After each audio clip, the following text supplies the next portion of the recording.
Miami, যে শহর এখন লিওনেল মেসির রাজত্ব। সেই মেসির ঘরের মাঠেই যেন হারিয়ে গেলেন Cristiano Ronaldo.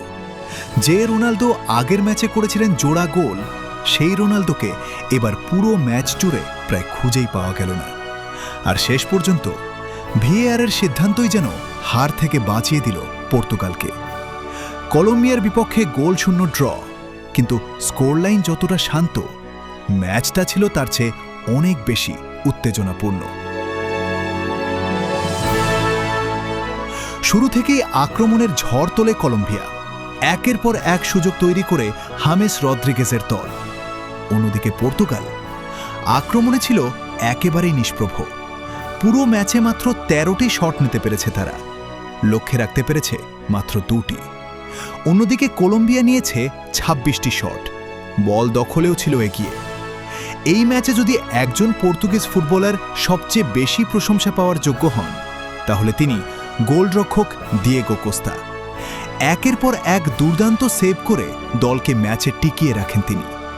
Ronaldo, Bruno Fernandes, Joao Felix কেউই নিজেদের ছায়া থেকে বের হতে পারেননি।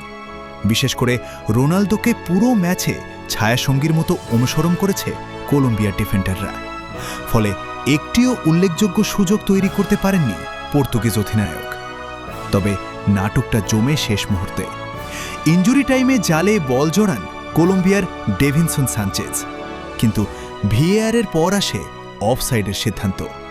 ফলে শেষ পর্যন্ত গোলশূন্য ড্র নিয়েই মাঠ ছাড়ে দুই দল। এই ড্রয়ের ফলে ৭ পয়েন্ট নিয়ে গ্রুপ চ্যাম্পিয়ন হয়েছে কলম্বিয়া। সমান পয়েন্ট থাকলেও দ্বিতীয় স্থানে শেষ করেছে পর্তুগাল। এখন রাউন্ড অফ ৩২-এ পর্তুগালের প্রতিপক্ষ ক্রোয়েশিয়া। সবচেয়ে বড় বিষয়, এই ফলের কারণে সম্ভাব্য আর্জেন্টিনা বনাম পর্তুগাল মহারণও এখন ফাইনালের আগে আর সম্ভব নয়। যদি রোনালদো নিজের সেরা ছন্দে ফিরতে না পারেন, তাহলে বিশ্বকাপের স্বপ্ন খুব দ্রুতই শেষ হয়ে যেতে পারে। শিকড় টিভি, কানাডা।